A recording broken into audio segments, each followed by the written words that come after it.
music with my bro. Willing to dig it, yes or no? Here we go on with the show, the Hell Bro Podcast. Hello, everyone. Welcome back to the Hear Me Out Bro podcast. This is episode 27.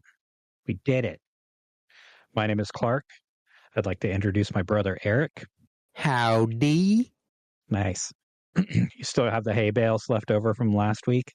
No, have one hay bale left. Oh, okay. But it's in the chicken coop. Okay. For their nesting material. Well, you're still chewing on a piece of straw, so. Well, yeah, I'm always doing that. Yeah. I see you've got one strap of your overalls undone, too. Yeah. With no shirt on underneath. Oh, well, you confused me because hay and straw are two totally different things. Yeah. Right. Hayfoot, strawfoot. Is that? It's funny. It's kind of funny, though, because, like, we're trying to be all folksy and stuff, but, like, 90% of, like, the whole folk boom thing was, like, city slickers, like, from New York or Southern California or something. Greenwich Village. Yeah. Yep. I searched on YouTube Music because I was like, man, my end of the playlist is pretty thin, but it tracks. And I was like, okay, what is considered folk rock? And I was like, oh, yeah. I struggled with that definition a little bit myself. Yeah. Like, yeah. So what was it to you? Or what did you end up with? A bunch of weird stuff like I always do. But yeah, it was just weird. But it was like, oh, well, Creedence Clearwater Revival is considered folk rock.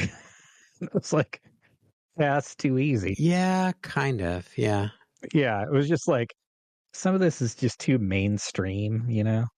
Like, well, yeah. See, to me, it's like with the regular folk, like, well, that could be more considered bluegrass. Mm-hmm. Or that could be more considered, you know, like an indigenous type of music to a certain area. Right. And like with folk rock, it's like, well, is that cosmic country or is it folk rock? Right. Is that Americana or is it folk rock? Right.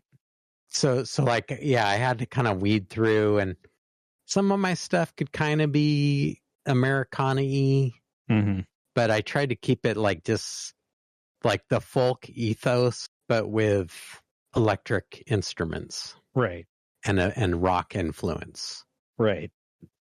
Yeah, there was one band I was going to add, very indigenous and electronic instruments. Well, one electronic instrument. And I was like, this isn't really rock. It's definitely folk. But then it was like, I looked down at the little doobly-doo information stuff, and it was hashtag indigenous, hashtag something else, hashtag folk, hashtag EDM. So I was like, yep, okay. Oh, man. They're folk EDM. Like, they're totally rad, but all right. I could have one circle that was slightly outside of the, like, folk rock Venn diagram, but I couldn't have two. Oh, man. Because, like, I added a bunch of, like, Celtic rock bands from the States. Because it's like, well, you know, we covered, like, Irish music. And it's like, you know, they play folk instruments. So, yeah, they're just to me, that's kind of stuff qualifies as being folk rock. And also, like, folky-ish punk, because it's not folk metal. Right. Oh, yeah. Exactly. But it's still kind of folky, you know, like if it's got a bit of a anthemic protesty kind of thing to it, then to me, that was squarely it. But one band that meets all those qualifications that I almost put on here, but I think you have a history, like a beef with them, or like a don't yet appreciate thing, is New Model Army. Oh, no, I don't. Yeah, no. My friend Mario is super into those guys. They're like his favorite band. And yeah, I almost included them, but I don't know. I thought no, they're cool. Yeah, they're kind of a continuation of like if U2 never got popular. Right. That's what I thought. Well, because I was listening to them and I was like, they kind of are, but they're too much like U2. Right, but in a good way, like when U2 was in a good Irish, and not U2. Yeah. So I had them on the list, but it started getting longer, and so when I weeded it out, they kind of got cut from the team, I guess. Okay. Those guys are cool though. I like those guys. I just don't listen. Maybe to them we can have Mario on as a guest to tell us all about New Model Army. Yeah, because he's the guy to know. So, any other housekeeping that we need to do before we jump into the list? Oh, yeah. As always, you can find our playlists by searching for @HMOBP on YouTube.com. And you can find all of our playlists there if you would like to listen along or listen to the playlist separately. If you feel up to it, drop a comment on the videos saying that the Hear Me Out Bro podcast brought you there. Share the podcast with other music lovers. If you have any questions or comments, you can email us at hearmeoutbropodcast@gmail.com. We also have a Facebook group called the HMOB. We post all of our episodes and little tidbits and factoids stuff there. So, yeah, the topic for this week, in case you haven't already figured it out, is folk rock. We're dialing up the intensity. Last week was folk for folkuary. For folkuary. All right, guess it's official. We used it twice. I don't know. Yeah, I'm sticking with it. All right, fair. I'm gonna run out the gag. Might as well. It's the shortest month of the year, so it's fine. Yeah, you're gonna have an easy gag. This is the month to. And we aren't doing full 4 episodes on the folk thing. No. We're just doing 3. Just doing 3. Yeah, and I think next week is going to be all you, pretty much. Really? You're not for folk metal? I haven't already influenced you? No, I'm still stuck in the past, kind of. What are you talking about? It's like, I'm still living in the past musically. Well, I mean, not all the time, but there's so much good stuff, like, from the old days that I keep digging back to. Yeah. Eventually I'll catch up. Purple Kalani's first album. When did it come out? Early 2000s, like 20 years ago, 25 years ago. Yeah. So I listen to mostly 20th century music. You're a 20th century man. Yeah. Fair enough. The non-schizoidal variety. As far as we can tell, anyway. Hide it well. Yep. All righty. So should we kick off the list? Sure. So really folk rock kind of began when freewheeling Bob Dylan showed up at the Newport Folk Festival in 1965 with a lot of members of the Paul Butterfield Blues Band backing him up, and including Al Kooper and Mike Bloomfield on guitar. And he got booed for having a rockish band, electric band backing him up.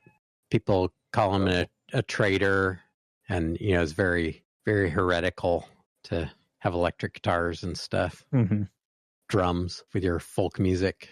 So around that same time, my first pick here is the Byrds, and they're doing The Times They Are Changin', and it's a Bob Dylan song, and they electrified it and threw 12-string on there and kind of started a whole new sensation of the folk rock thing. So this is the Byrds with The Times They Are Changin'.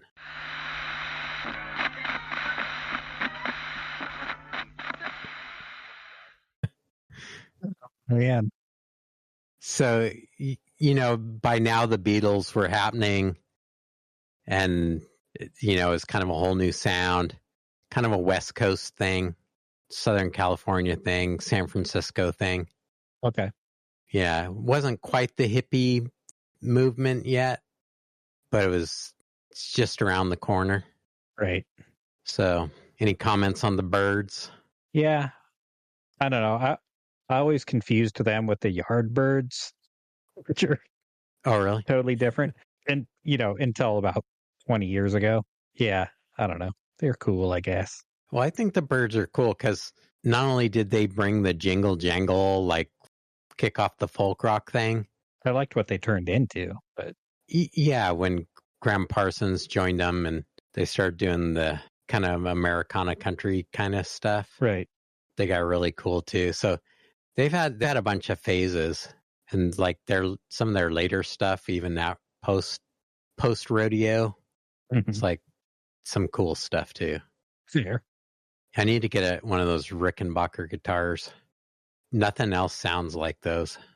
And like most 12 strings, they'll have the skinny like octave up string on the top, and the Rickenbacker style of 12 string has the skinny string on the bottom.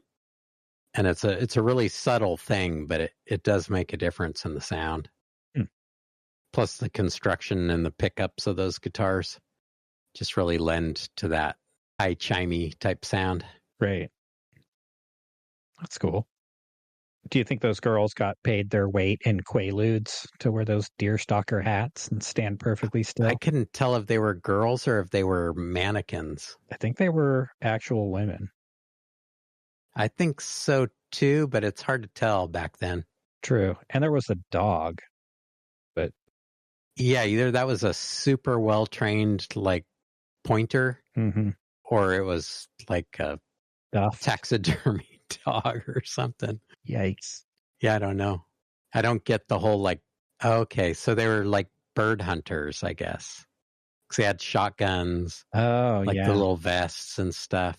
Oh boy, that's kind of a stretch. Yeah, that's pretty I mean, they look more like duck hunters, but I don't know. I guess if you go bird hunting, that's kind of how you dress. I guess. I don't know. That's a lot of set dress up for like one cheesy gag. Yeah. Well, and they already had the parrot gag on top of it. Oh, you're right. Dang. Well, that was just showmanship. Oh, man. The bird appeared real, though. Yeah, the bird was real. The dog, if the dog wasn't, the bird was. There's a couple dogs in there. Yeah. All right, moving on. Okay. We start thinking about taxidermy pets. So the next band is a Northern California band. This is the Youngbloods with Darkness, Darkness.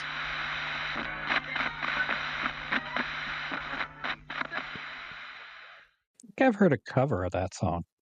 Yeah, maybe. Yeah, the Youngbloods I think are kind of fly under the radar. They're pretty underrated. Yeah. And like they had like a couple hits early on, but they took a lot of their like radio or a lot of their record label advance money and put together their own recording studio so they could kind of do what they wanted. Nice. Have a little more creative control. And they're a really talented band. They're kind of underappreciated. Yeah. Who's that singing? That's Jesse Colin Young. Let me fact check myself here. He's got a cool voice. Yeah, he's a great singer. Yeah, Jesse Colin Young, American singer-songwriter, best known as the lead singer of the 60s group, the Youngbloods. Also, their studio was in somewhere out in western Marin County. And he's one of the guys you'd see like playing at like the Christmas crafts fair at the fairgrounds or something. Like kind of like Maria Muldaur, kind of these old hands of like the hippie set. Okay. That were still playing music back in the 80s. Like you'd see him playing at places like that. And I saw him play there at one of the Christmas crafts fairs one time. He's great. Yeah. Kind of reminds me a little bit of like some of that era, like Fleetwood Mac stuff. Yeah. But without the cute girls in the band. Yeah. I just watched a thing that somebody claiming that Stevie Nicks spent over $1 million on cocaine. Whoa. I could see that. Yeah. If that's what you're into, Yeah. Well, if you already have a recording studio, I mean, what else are you going to do with that record advance money? Yeah. it's your money if that's what you want to do with it. Yeah. They also claimed that her dog got addicted to cocaine. Oh, man. Which isn't cool. Okay, speaking of cute girls and folk rock, I guess Fleetwood Mac could kind of be considered folk rock too. Yeah, it's like there's so much gray area and like hinterlands. Well, another thing that made me weed out potential candidates for the list was, is this band going to get their own full episode? Right. Or are they going to show up in our Americana episode? Right. Yeah, so. But this next one fits squarely in folk rock. And this is the Stone Ponies with Different Drum from 1967.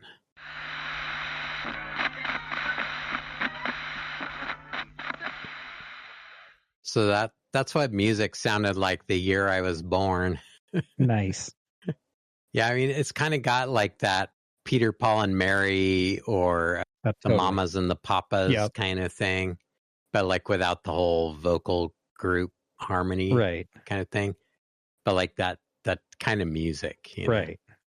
And I'm glad Linda Ronstadt wasn't like, oh, well, no, I'm not really a solo artist. You know, I'm part of the band Stone Ponies. I'm just going to stick with this. Yeah. She easily could have cut him loose. Yeah, but I'm glad she didn't. Yeah. Yeah, she was always one of those people that like, you know, I heard about how like, oh yeah, she's like totally beautiful. But I only knew her like, you know, from the 80s onward. Oh, from like Trio and stuff. Yeah, exactly. Yeah. And it was like, okay. Kind of like Sophia Loren. And then when I finally saw the rise and fall of the Roman Empire with like 19-year-old. Oh, I get it now. Yeah. Sophia Loren. And it was just like, I don't know. I felt like one of the bad guys from Raiders of the Lost Ark. Like, you're so pretty, my face is melting.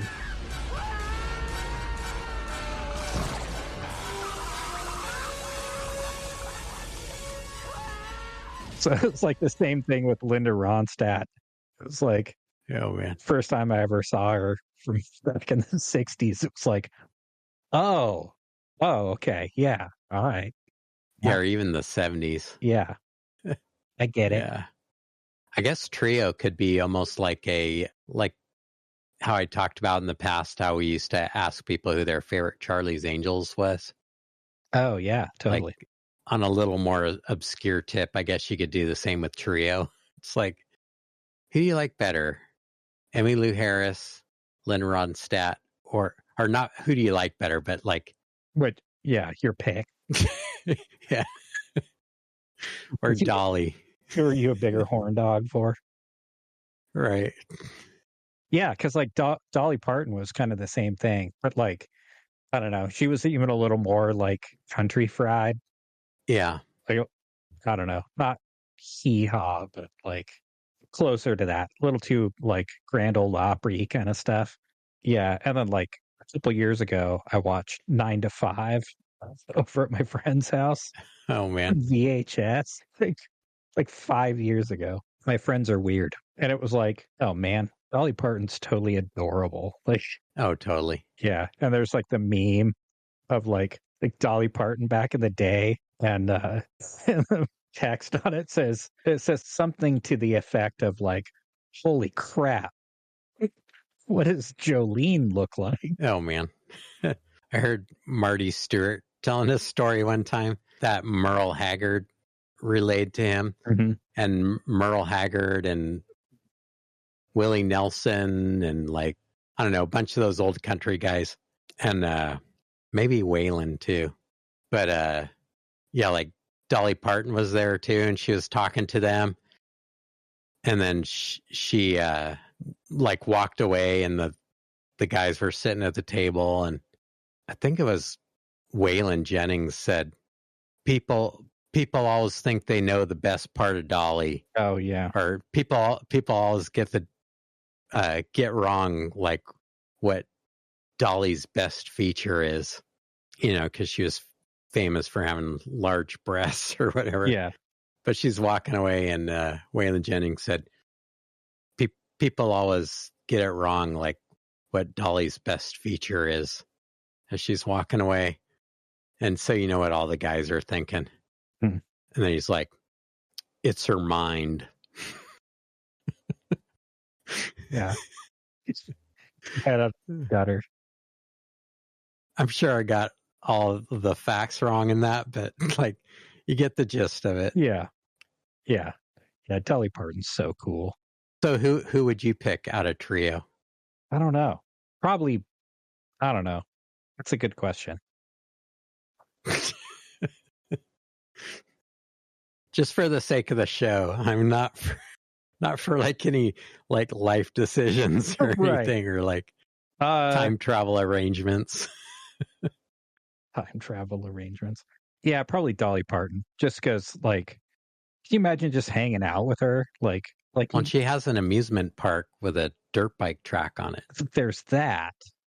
But it's also just like, oh man, like somebody that just like, I don't know, they just like spread joy, like some Disney character, like flowers grow in their wake, you know? She's the one that like little bluebirds would land on her shoulder. Exactly. Yeah. I'd have to go with Emmylou Harris. Fair. She's cool too. I mean, they're all cool. It's like you can't miss. Yeah. Yeah. And like 3 of the most amazing voices that have ever been on this planet, you know? Yeah, harkening back to the first video, if you were bird hunting in that situation, you would want like the big like blunderbuss shotgun because you couldn't miss in that scenario. Oh man. I didn't do that to like make any kind of point other than how stupid of a gag that was for the first video. Yeah, it's like so hokey. Okay, this next one is one of my favorite singer-songwriters. Also, like, flies under the radar and is underappreciated. He's had one hit, Good Time Charlie's Got the Blues. Oh, yeah. I don't know if his version was the hit one or if somebody covered it and it became a hit. Charlie Crockett does a cover of it. Oh, cool. He also wrote The Road that Jackson Browne covered. Was kind of a hit for him. Oh, yeah.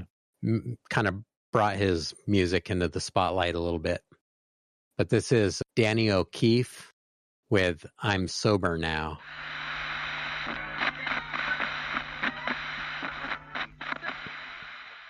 Yeah, I love that guy. So like down to earth. All his songs are like so sad. Uh-huh. Pretty sure, almost positive that's, well, I know it's David Lindley playing fiddle, but it's probably David Lindley playing lap steel on that too. Okay. From back in the day. Yeah, that was some pretty bendy lap steel, man. Yeah. The Jackson Browne connection. Mm-hmm.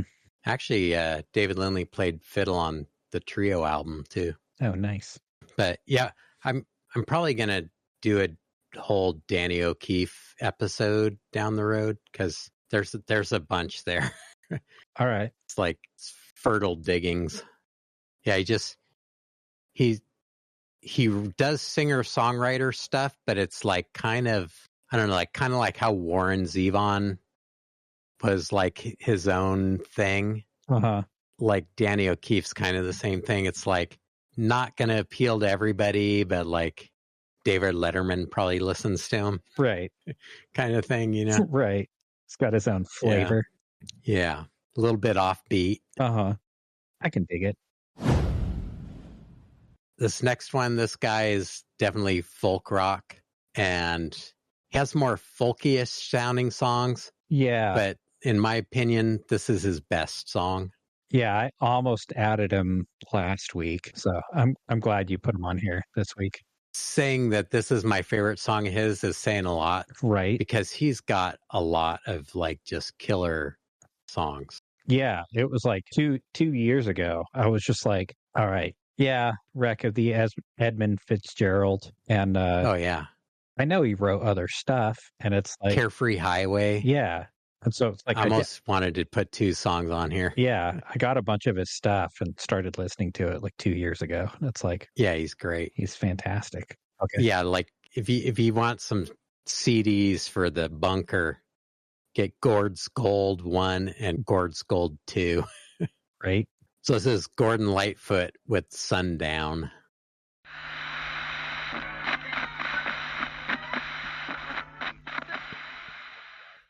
Yeah, so good. Such a good song. Yeah, remember that AM radio station I used to listen to at work? Because it was the only one that would come in on my crappy little mono radio, the oldie station. They would play that song all the time. His voice just has such an atmosphere to it. Yeah. He was definitely part of that folk thing. He was Canadian, though, as far as I know. Oh, let's not hold that against him. No, not at all. But like, I was trying to like go geographically on my list here and have like the California stuff. Oh, yeah.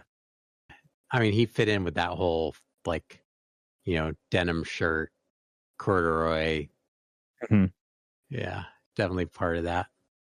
Part of the turquoise set. Yeah. Okay, now another type of folk music, instead of like the strummy kumbaya stuff to inspire people.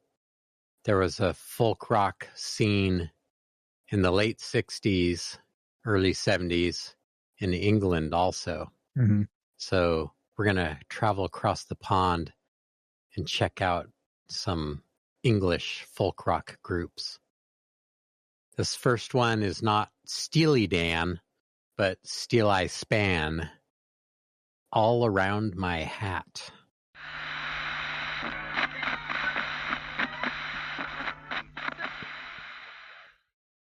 I want to not like that, but I can't. I know, right? Why do you not want to like it?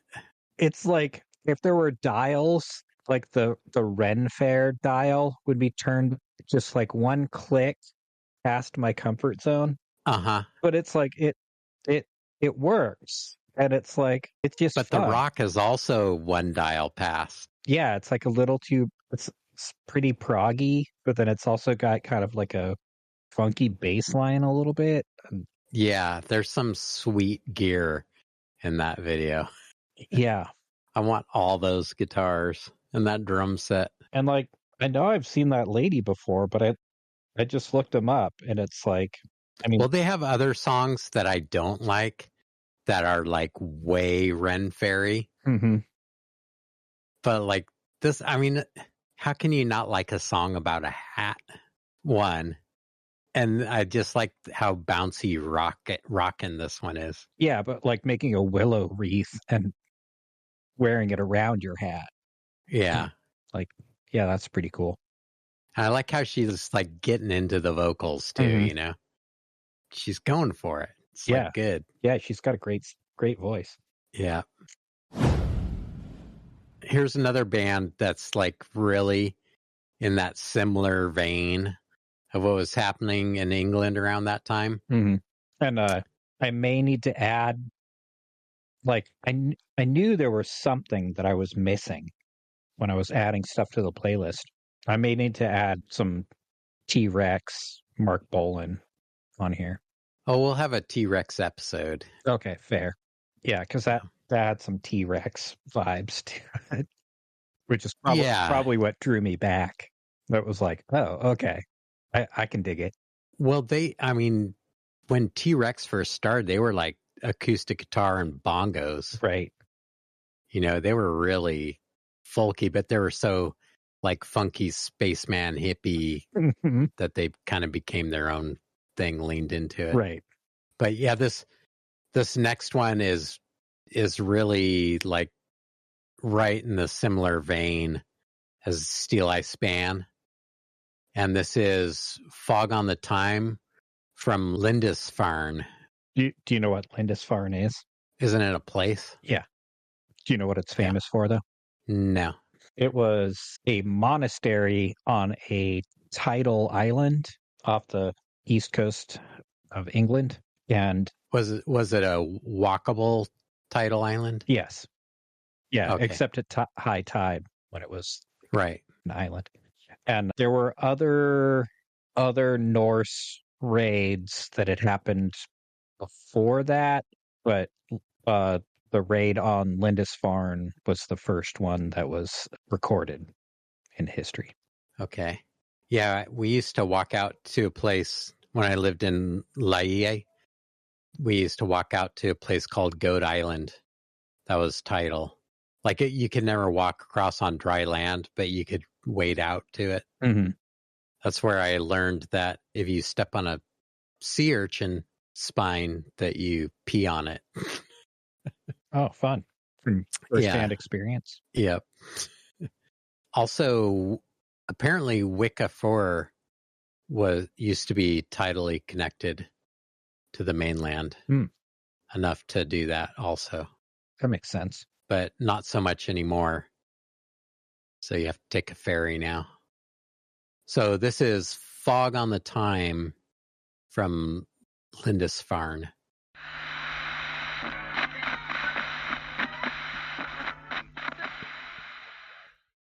Speaking of Muppets. I think that's the guy from the Aqualung album cover. I think so. He got twice as many cowbells as the rest of the guys after his verse. Oh, man.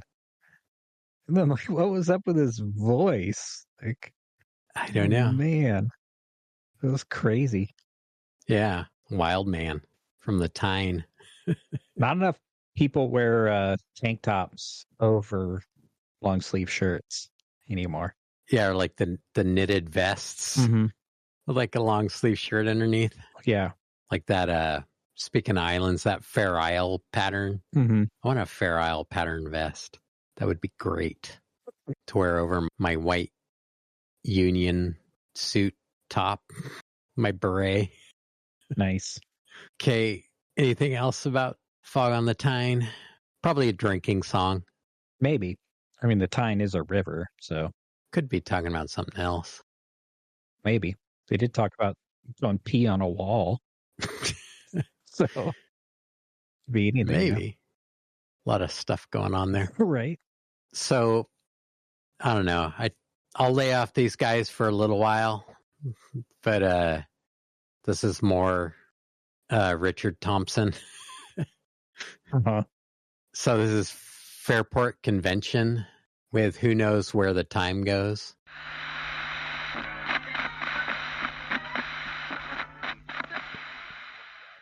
Yeah, those guys are cool.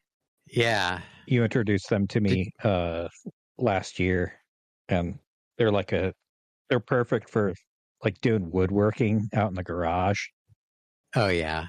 Yeah, it's just kind of relaxing music. It's like, but it's like interesting enough that it's not like going to put you to sleep or something. Yeah. Yeah.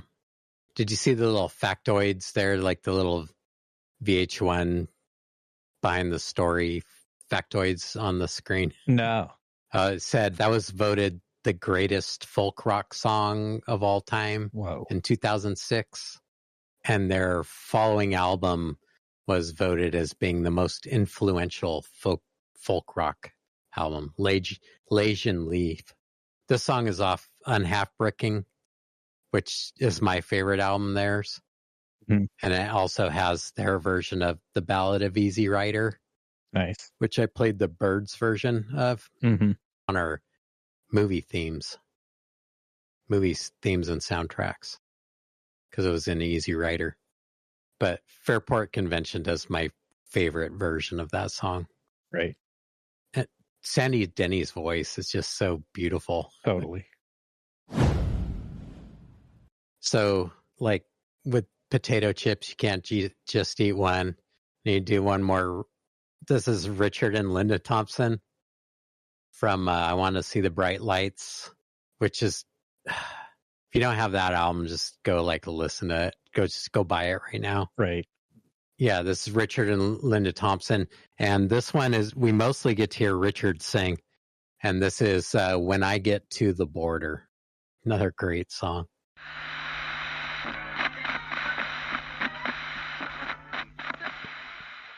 For your ad. Pretty rad. Yeah, you're supposed. I have to hold myself back. You're like supposed to be reacting to my picks. I'm just like, man, that's awesome. No, go for it. I'm gonna totally gush over my stuff.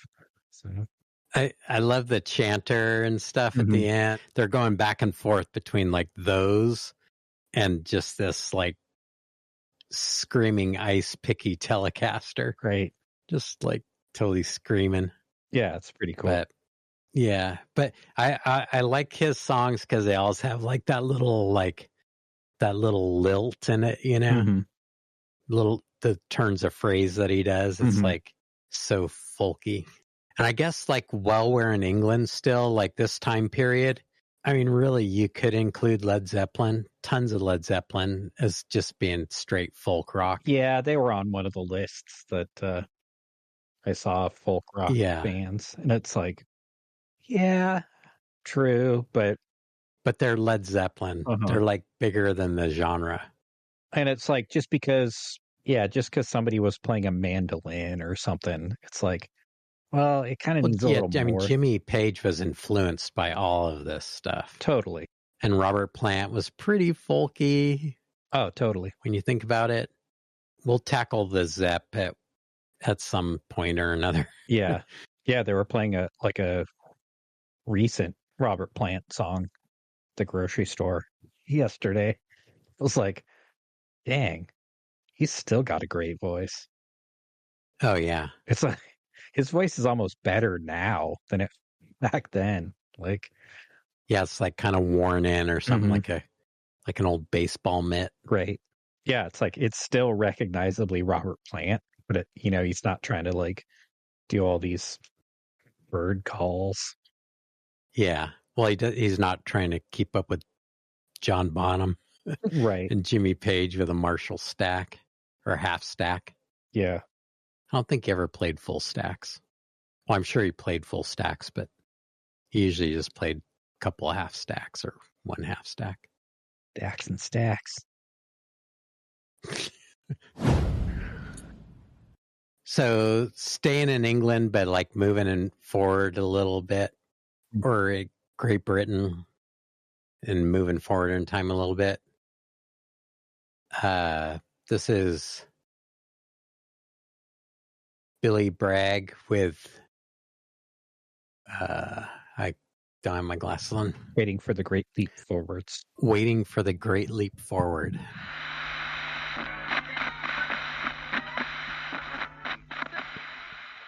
Yeah, Billy Bragg's kind of like the irreverent, like Woody Guthrie of Great Britain kind of thing. See that? Definitely like an influence for all the kind of punk folk kind of bands. Right. Always has a social critique. Yep. Anything about Billy Bragg? Do you listen to him at all? Nah, not really. I have yet to get into him. It's a little too topical, it's like you can like listen to the news or like watch the news or listen to Billy Bragg. It's like kind of don't want to do either sometimes. Yeah. That it's like I don't know. Yeah, I don't know. Sometimes you want music to like get a break from what's going on in the world. Yeah, plus it's like, I don't know, when English people get preachy and political, it's kind of like, dude. Right. Yeah. I mean, I get it's a privilege, bit of a privilege thing there. It's totally the whole colonial thing. It's your like privilege. Yeah. It's hard to preach to others when, yeah. Yeah. It's like, but it still needs to be done. It still needs to be done, but it's like the self-critiquing. Yeah. The it's too easy to wrap up the messenger and right. Like, I don't know. Too hard to separate the messenger from that. And it's like, right. And I mean, the best place to affect change is to always start with yourself. True. But it is his shtick. So yeah. So we're gonna leave England again, head back over to the States, head back over to the colonies, and start getting into some. Yeah, I kind of broke it out because that The top of my list is like definitely folk influenced. The rest of the stuff could be kind of Americana, but it's still folky. And there's like a funky hippie kind of vibe to this kind of stuff too. Okay. It all kind of comes from the same place. And this next one's like pretty squarely folk because of the song and because of the person that's singing it. But I also included on here because for a long time people would say something like, oh, well, the first electric folk rock band was The Band because that's who backed up Bob Dylan at the Newport Folk Festival. Right. But it wasn't the guys from the band. It was the guys from the Paul Butterfield Blues Band. It was not the guys from the band, but later on, the guys from the band worked with Bob Dylan quite a bit. So this is The Band from The Last Waltz. We already saw selections from The Last Polka on some of our episodes. Yes. And this is from like a movie that kind of like copied that a little bit. And they called it The Last Waltz, based on the Schmengi Brothers' Last Polka movie. Mm-hmm. So this is The Band featuring Bob Dylan singing I Shall Be Released.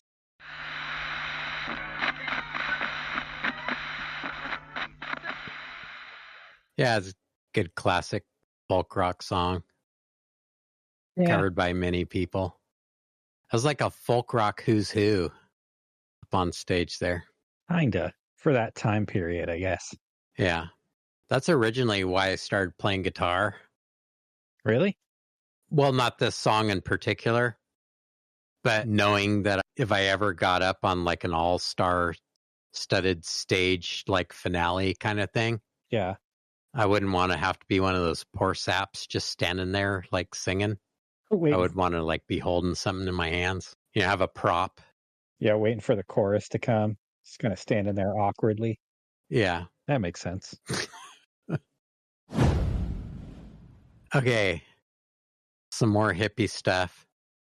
And this is a Grateful Dead song. Some of my favorite Grateful Dead songs are the songs about gambling Mm-hmm. and like the gamblers kind of stuff. This is with Blackberry Smoke, and Charlie Starr has just got to be like one of the coolest characters around. So this is Blackberry Smoke. This is filmed at Tamalpais Research Institute. Okay. So this is Blackberry Smoke with Mississippi Half Step Toodaloo.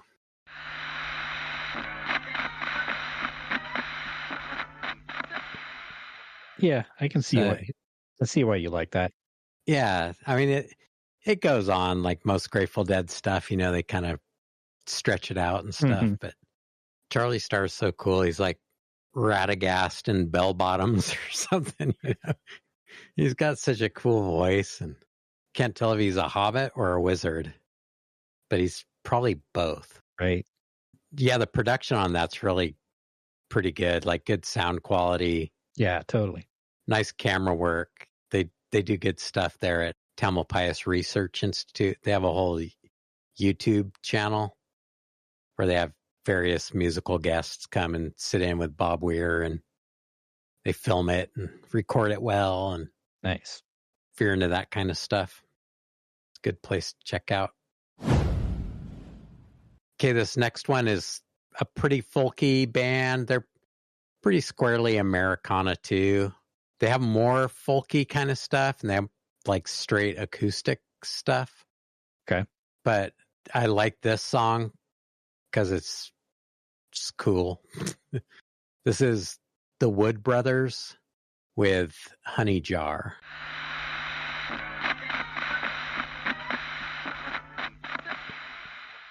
Yeah, it was recorded at the Telefunken factory. Uh-huh. They make really good microphones. Well, it's like the best microphones. Nice.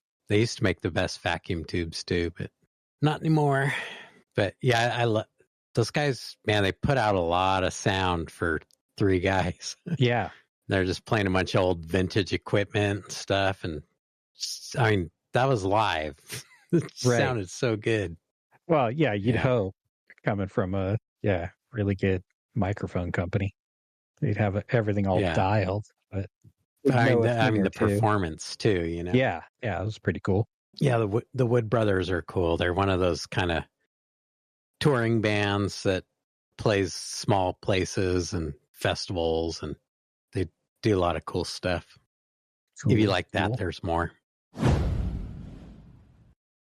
Okay, my last pick is super hippie. Uh-oh. But like in the best possible way. So this band, well, it's not really a band. It's just like a music project. But it is a band. But it's not a band. Anyways, these guys from some bands around like Marin County, Bay Area kind of bands. All right. This one guy is a great pedal steel player and plays with a bunch of people. His name is Barry Sless, and he lives in Marin County. But he has a lot of friends over on Maui. Okay. So he like vacations there, like when he gets a chance. So he's vacationing in Maui, and they were like a little get together. And there's this girl on Maui called DJ Sweet Beats, but it's Beets. Okay. Like the root vegetable. Right. And it's kind of a hippie chick. And so I think she was DJing the party, or maybe it was a wedding or something. But then like afterwards they had like the little thing, or maybe she was just at the party. But like her main gig is just like being a DJ. Okay. And they're hanging around and talking, and this guy Barry Celeste started talking to her, and he like heard her playing guitar and like singing. He was like, "Oh, you play too, huh? Oh, that's really cool. You know, you're not just a DJ." And she's like, "Yeah, since I moved here, I've just been writing a bunch of songs, and I just have them all here in this notebook." And he's like, "Well, let me hear some of them." So she like played some of the songs for him, and he's like, "Well, I have a bunch of really good musician friends. You know, we should make an album of all this stuff."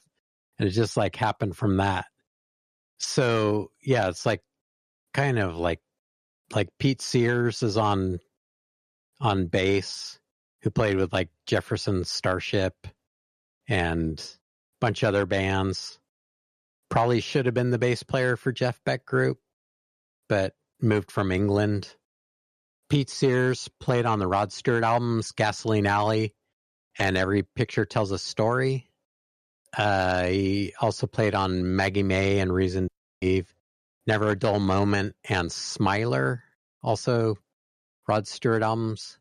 He played with Long John Baldry Blues Band, played with John Cipollina in Copperhead, and then he joined Jefferson Starship in 1974 and played with them until he left in 1987.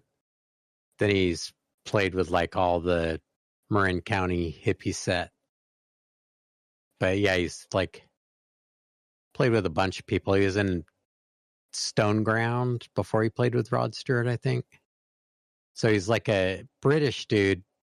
But then in 1969, he moved to start a band with Leigh Stevens, who was the guitar player for Blue Cheer. So he moved over there with, it was supposed to be him, Leigh Stevens, and Mickey Waller, who was the drummer in the Jeff Beck Group.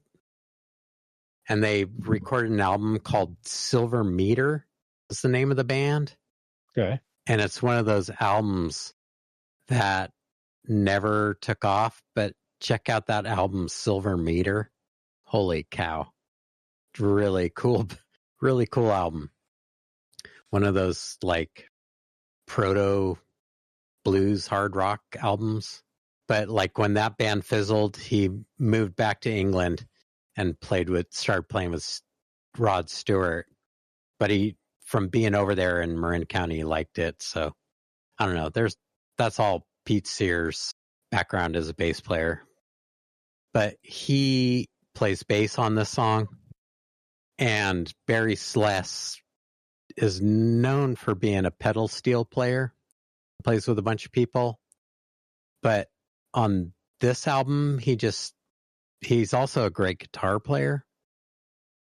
And I just want to like draw everyone's attention to the guitar in this song, because like Sweet Beat's voice is kind of plain, but you know, her lyrics are fun, and you know, she has a sweet, unassuming, plain kind of voice, but the musical project is cool.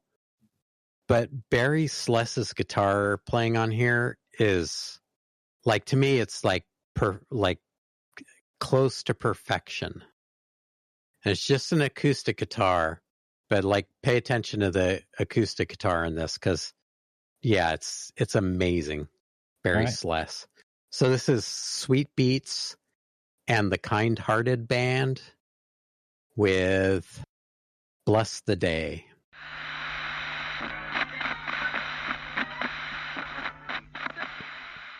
Yeah, that was pretty good. Yeah, I don't know. I've been trying to learn a bunch of like Jerryisms, like Jerry Garcia type guitar stuff. Uh-huh. And it's like deceptively simple, but like, I don't know, Barry Sless, like that's an acoustic guitar, so there's nowhere to hide, you know, there's no like amplification or effects pedals or anything. Right. It's just the raw guitar. But like the way he weaves in and out, plays the changes and weaves in and out of major to minor keys, or major to minor playing, like all the little like tempo changes and chromatic runs, and you know, he does like little, just like the timing changes, and like, and then he like lands perfectly every time. You know, it's right. It's like pretty amazing.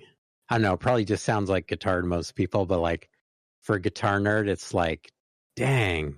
Juggling on a tightrope. Yeah. Nice. Yeah, and just like the kind of the groove of it and stuff, it's just like has such a like slinky feel to it. Mm-hmm. When I first pulled this up, because I've been listening to this lately, when I first pulled this up and wanted to include it, this video, it was posted 7 years ago. They made this album, or released this album in 2017.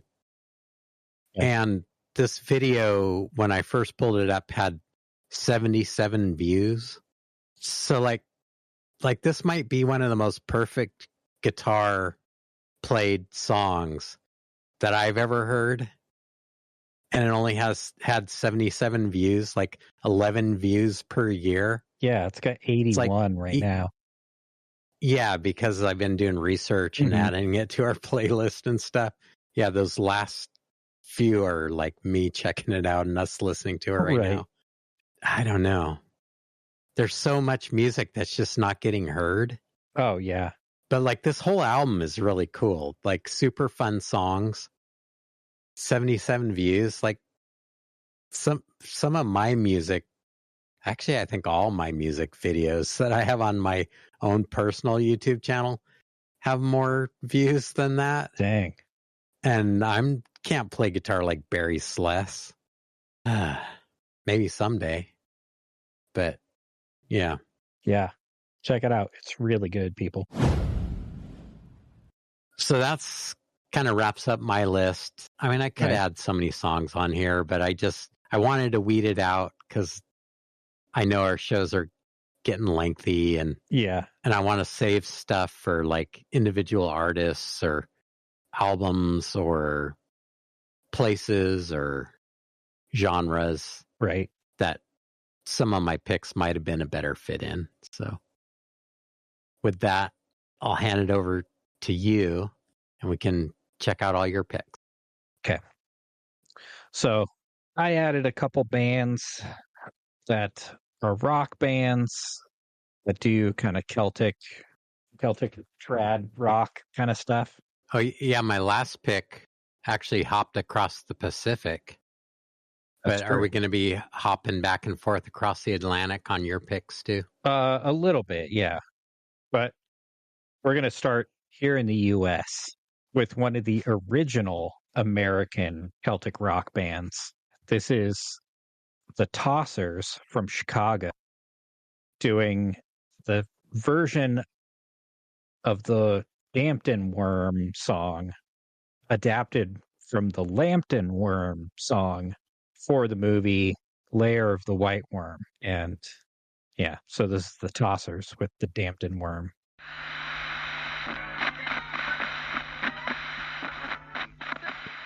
Oh, man. That's really good. So upbeat. Oh, yeah. It's like, it's the most, the fastest version of that song. Yeah, the drums sound great on there, too. Mm-hmm. Yeah, those guys rule. Yeah, and if you're not familiar with Chicago and the greater Chicago area, it's easier to think of like Chicago as like, oh, where are you from? Oh, I'm from San Francisco, because you've never heard of Santa Rosa or Petaluma. Right. And I was out there last year for St. Patrick's Day, and the Tossers were playing at this cool little nightclub, like little north of downtown Chicago. And I really wanted to go, but it's like, okay, it's still like an hour and 15-minute drive. Like, I don't really want to make Jeff feel like, hey, yeah, you drive me up, buy your ticket. So it's kind of like, oh man, like missed opportunity. Yeah. Or like the times like when you have relatives like, oh, we're going to be in Santa Barbara.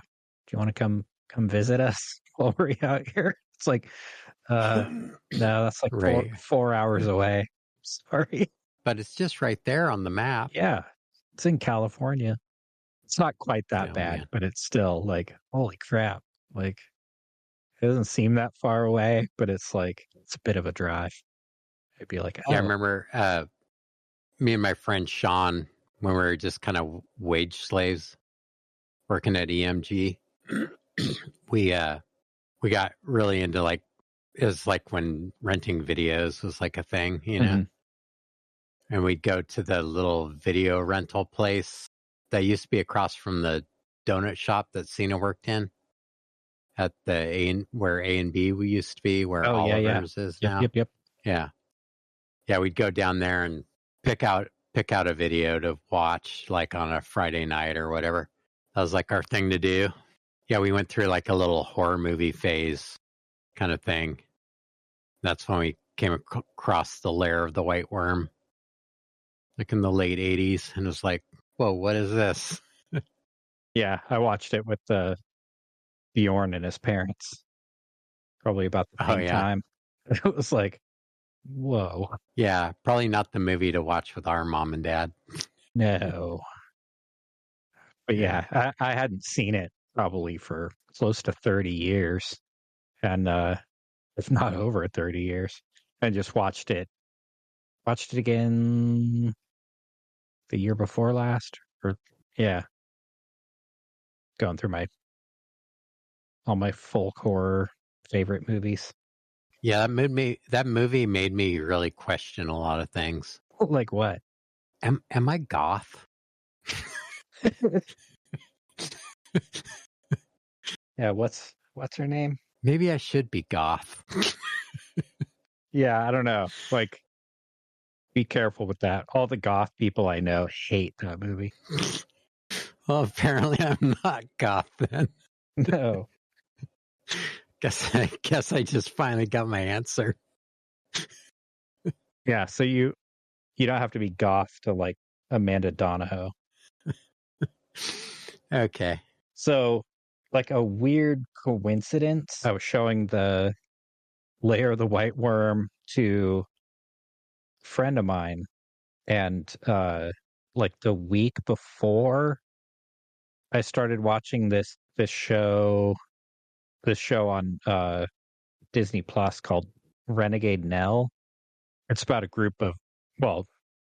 it's about a bunch of highwaymen, like British highwaymen, and like Nell is the main character, and like totally rad character who has this like little fairy sprite Yeah, thing. I think I have that saved on my list of stuff to watch. It's good. Like once you get over the kind of like, I don't know, it's a little offbeat. Like it's kind of corny, but it's also really cool. And it's like, it's really cool looking too. And then everybody in it is totally awesome. Yeah, it's worth checking out. But so the theme song is somebody doing a cover of Stand and Deliver by Adam Ant. Uh-huh. And it's like, oh man, it's perfect. Like yeah, it's like total British highwayman kind of thing. And so I was like, oh yeah, man. Like I remember kind of liking Adam Ant back in like junior high and high school and stuff. And he's great. He's a lot more than just like the new romantic fashion or whatever. Right. Which I'm also whatever made him popular. He's like a lot more than that. True. But it's like even that's cool too. Yeah, so I was like, oh man, yeah.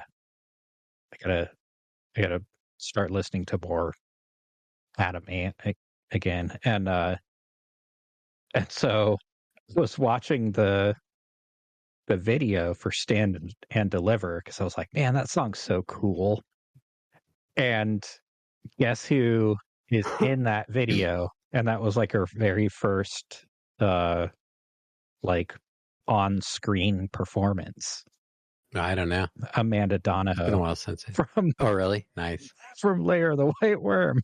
Oh, that's right. And so I was like showing my friend that movie, and I was like, yeah, so you know, like the like sexy evil snake lady? Yeah. Here's this other thing. This other show we've been watching is also tangentially connected. Oh man. It was like, whoa, cool. But yeah, she's like one of the people that's in the coach that Adam Ant robs. Oh, that's right. Yeah, it's been forever since I've seen that one. Yeah. Yeah, I love his song, You're So Physical. That song's heavy. Alrighty. So another Celtic rock band from the States. We go from Chicago to LA. So this is Flogging Molly with Drunken Lullabies.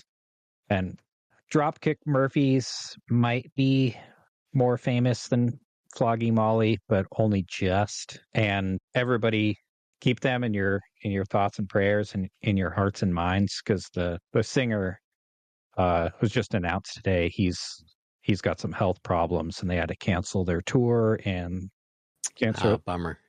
Cancel their performances on the Salty Dog cruise. So yeah, I guess he's in the hospital. Godspeed. Yeah. Get well soon. So this is Flogging Molly with Drunken Lullabies.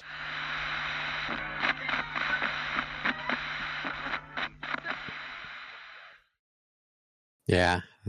Good stuff. Right. Are you a Vespa guy or a Lambretta guy? Or would you ride, or would you be a rocker instead?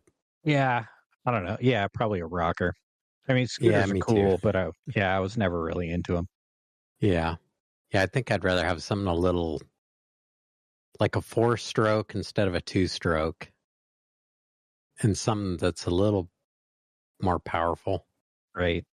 I don't want to get hit by a car because I couldn't get out of the way. Yeah. Plus, like, I don't know. I drove that giant car through Europe, and oh yeah. Oh man. Like one of the worst days driving in my entire life was trying to find a place to park to have lunch and use a restroom. Oh man. Around Lake Como. Like, from what I've seen in pictures, it's like one of the prettiest places on earth. And I wouldn't know because oh man, I've never actually been there. I've never been out of a car there. Because you've been there, but you haven't been there. Yeah. The traffic was so bad. And then like every available space that wasn't a car filled with cars was filled with scooters. Oh man. Driving this Ford Mondeo. Just like, yeah, you could have parked a few scooters in the back of that thing. Doing the pee-pee dance, just trying to find a place to park. And and like the cellular internet there totally sucks. And oh man. So like trying to find a place, and just like I pulled into this parking lot just to like have a second to like get my phone out of my pocket. And like as soon as the car was like going less than like 10 miles an hour, like somebody honked at me. I was just like, oh man. Yeah. Anyway, scooters contributed to one of the worst days of my life. Yeah, I ended up just taking like 15 minutes getting back onto the freeway to get out of there. And then like, that's a long time to hold it. Yeah. And then it was probably another like 20 minutes to like a rest stop gas station kind of thing. Oh man. I think I would have like found a double parked scooter in a space that I could have fit in and just peed in their gas tank. I couldn't stop. Like there was nowhere to stop. Like we were moving the entire time. Because it was like the second I slowed down, I got honked at. Like, get out of the way. And it's like, oh my God. Oh man. Yeah. I remember after Dad passed away, and then it was like helping go through the house and stuff. She came back and gave me like his like little urinal jug thing. She was like, "You're an old man here. Your dad would probably want you to have this." And I was like, Man. "Ha ha, yeah, funny. Thanks a lot." But like, I still have that thing, and it's like I don't leave the house without it now. Oh, geez. Yeah. Because it's like, I don't care anymore. You know, it's like, that's the beauty of being older. It's like, I don't care anymore. It's like, I don't have to pull over. Why would I? You know, I'm not going to go into some filthy, like, rest stop bathroom or run into Home Depot and, like, hope there's, like, a stall open or something. Yeah. See, I've just got too much, like, mountain biker, rural mail carrier, right. Heavy metal concert goer in me. You have too many years doing that. And so it's just like, I mean, as long as I'm not going to get like arrested for indecent exposure, I will piss anywhere. Yeah, me too. It's one of the great joys in life. Yeah, but then like not I will piss anywhere, like not like I'm a shy peer or anything, but like I will get out of the car and like find somewhere. Because it was, you know how Subarus have the back and like you lift it up and there's like a little foam little cubby kind of thing, and you lift that up and the spare tires under there, like in the hatchback area. There was one of Dad's urinal trucker's friend things in there, and it's genius. It's not. I would rather hold the door open and like piss right, underneath the car than, because my wife usually drives. Mm-hmm. So it's like, yeah, I'll just, in case there are any trucks going by, like that'll be able to see down into the car. I don't know. I have it down. Yeah. See, like I spent so much time, like in hospitals, or well, not even in hospitals, but like in hospital parking lots and parking garages during COVID. Yeah. And no, I hate that thing. Like I ended up just throwing it away. And oh man, because it was like one time I tried to use it and it was like every time like, it'd be like, I have to piss so bad. And I'd have it out and I'd like, okay, nobody's coming. And I'd be And like, then somebody comes. yeah. And then it was like, somebody would walk by and like get into the car right next to me. And it's like, yeah. And then it's like, okay, do I like drape my sweatshirt like over me while I'm doing this? Then it looks even more creepy. Pervo or something. Yeah. Yeah, What's just he awful. doing? And then like I was in like an underground parking garage one time and it was like I just couldn't get the angle right or something. Oh man. Yeah, and it was like, oh, okay, yeah, I'm just getting piss all over the seat and all over the floor mats. And I'm like, I might as well just like get out and piss in front of the car. Like, this is ridiculous. Oh, I totally have the technique down. Like, we can totally make time. It's like, No, like I'll just pull over to the side of the road, and, like open the passenger door and like pee that way. yeah. Although, Being outside is preferable to peeing inside. 100%. You know, there's peeing sitting down when you're sitting on a toilet. That's one thing. But when you're like peeing sitting down on a car seat, like, Right. yeah, the angles. It's a whole different move. Yeah, angles are all different. Yeah. There's too much upholstery involved. If you can pull it off, I would recommend it as an old guy. Like, if you're going to adopt any accoutrements of geezerdom. No, I'll just stop, stretch my legs, pee in the bushes. Yeah, up here, like all there is I-5. Mm-hmm. And the only place to stop is a rest stop, and there's a bunch of people milling around. Mm-hmm. So it's not like, well, I mean, like where I live on the road I live on, you could just like get out of your car and pee in the middle of the road. Oh, yeah. And nobody would be the wiser. But like going anywhere from here, it's like a different story. Yeah. Yeah, I don't know. But I like to have my like little secret bathrooms too. Like my friend Chip lives on Highway 99, mm-hmm. and he has like behind his shop, he has like a little like extra bathroom thing. Yeah. It's just like right there for like all the people that come work in his orchard. Uh-huh. And that one's just like off the highway, hop in there, take a leak. Don't even have to stop or say hi if he's not there, and right. Hop back in the car, and then on you go. And the other one I had like that was my friend Sean again. Behind his house, it was that house is not there anymore, but it was right behind, or it's all boarded up now. I think they tore it down. I don't know. But it's right behind 7-Eleven in Rincon Valley. Mm-hmm.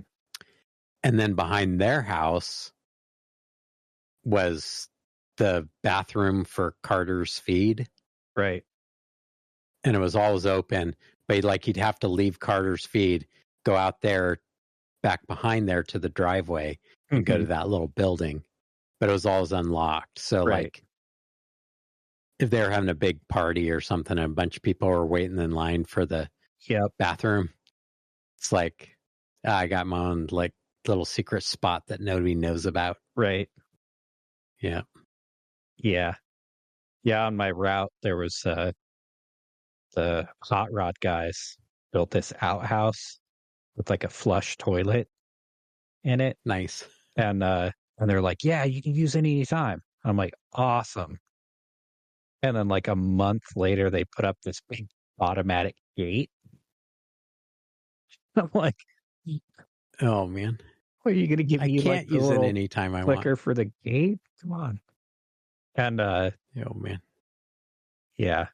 And then like the last year I worked as a mail carrier, this dude that I'd known since I started on the route, and like would, stop and talk to him about books and stuff like that. He was the guy who's got his own private motorcycle museum. Right. I think I've told you this story, but Yeah. He, on the back of his garage, which his garage is a like tile floor motorcycle museum, private motorcycle museum.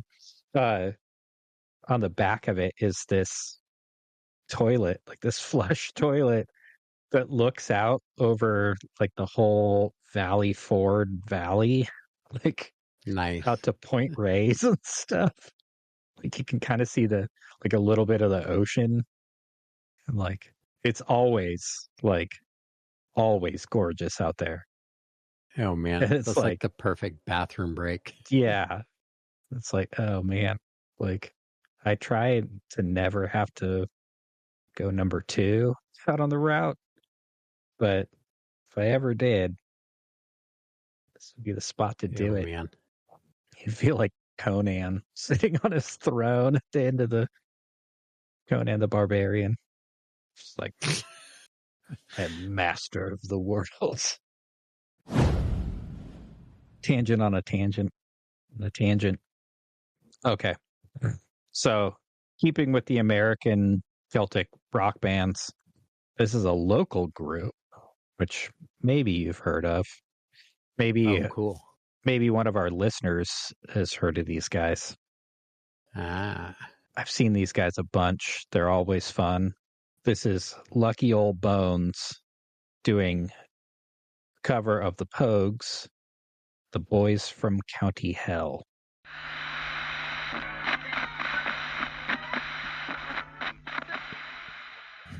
Nice. There's Billy on bass. Yep.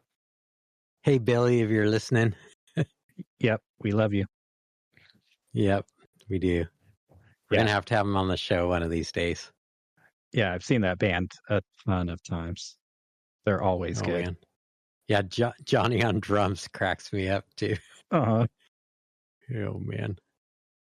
The Elvis glasses, no shirt. Yeah, it's good. Do they always do the Bandito thing, or was this during COVID? I think that was during COVID. Okay, makes sense. Yeah, cool. Right? Yeah, I haven't seen them yet. I haven't lived down there for a while, but one of these days, hopefully they'll be playing when I come down. One of these days. Yeah, they play at cool places too. Like they've done the accordion festival a couple times. Oh, cool. Yeah. So sorry, there was banjo in this episode. I know how much you hate banjo. That one wasn't bad. I can tolerate it.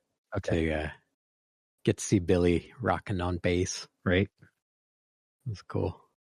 Yeah. Is there any other like kind of Irish Celtic type bands there in Sonoma County, or? I don't think so. I think they're the only one. Not doing what they do. No. Yeah.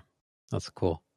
Yeah. We were over me and the Cooper boys were over in Napa over the weekend, and we went to a brewery, and they had in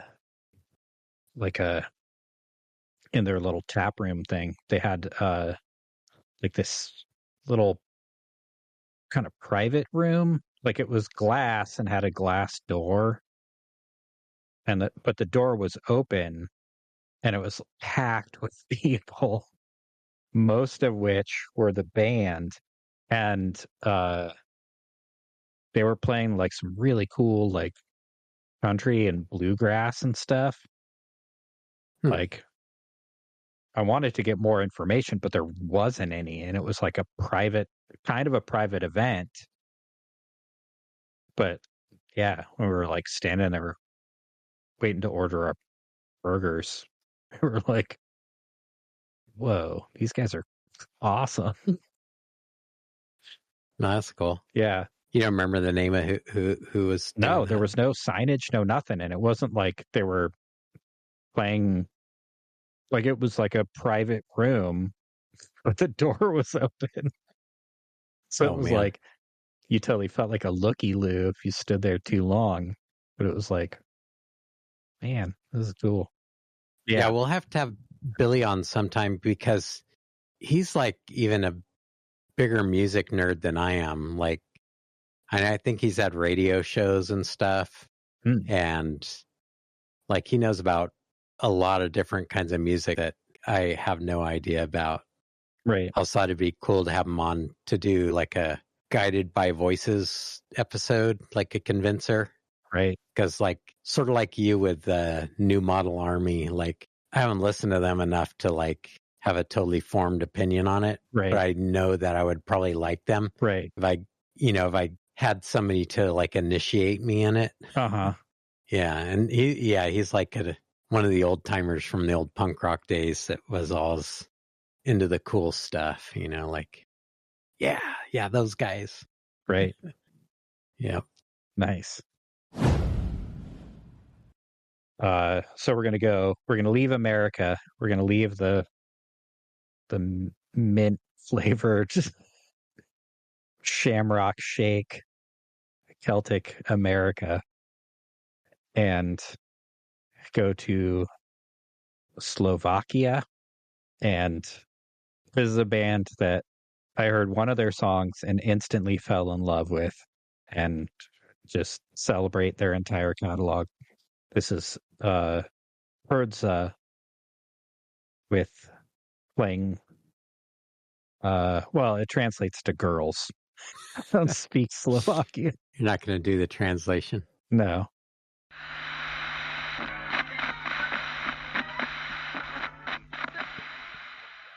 Yeah, that's pretty good. Yeah.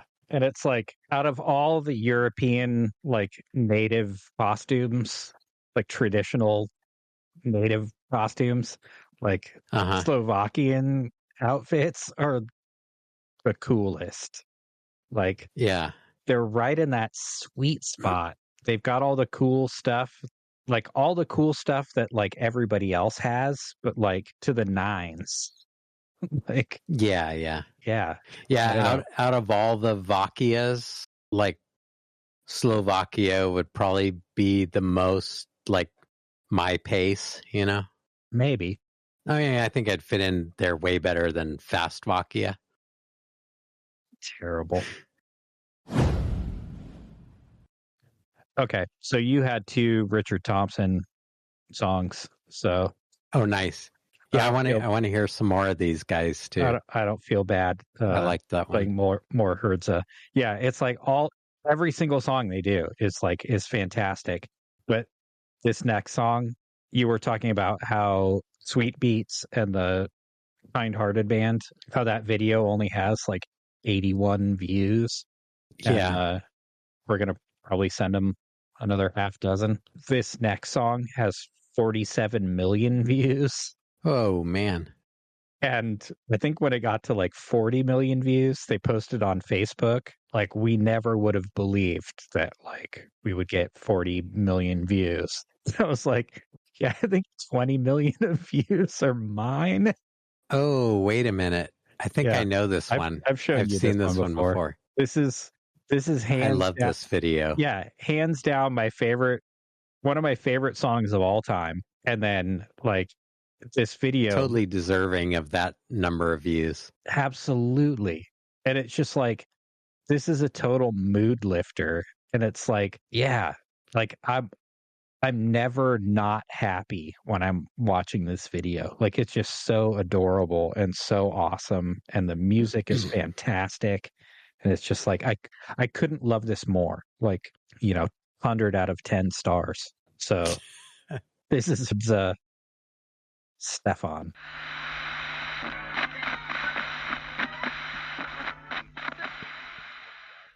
Awesome. Right?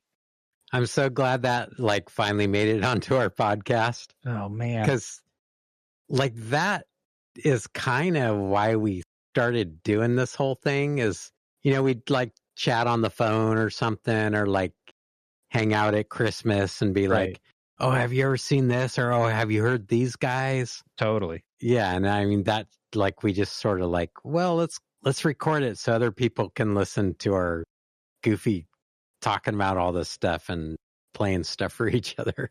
Yeah. It all kind of started from like this. Yeah, totally. Yeah, I will tell anybody who will listen to Herza and Night Flight Orchestra. Yeah. Like more people. I mean, we try and have topics and stuff to like rein it in a little bit and like keep it on track and stuff. So it's not and just like, here's this weird band that I found. Oh, you think that's weird? Check this out. Right. Yeah. Yeah. We will have a weird bands episode too. Sure. Yeah. Mario and I used to do that. Like we'd go out to their place for dinner and then like we'd mosey upstairs after dessert. It's like our beverage of choice. Like Mario and I would like take turns with the remote control, like on YouTube. Like, have you seen these guys? Do you know about this band? And yeah, nice. Well, like the girls would roll their eyes. It's like 3:00 in the morning. Time to go. Yeah, like last episode, I think it was last episode, I was talking to you about those Anastasia, like Ringing Cedar, like Russian books. Yeah. Like I haven't read them for a long time or like looked into that, but like I kind of went down that rabbit hole this last week between episodes. Yeah, I started watching like all these videos about Kin's domains,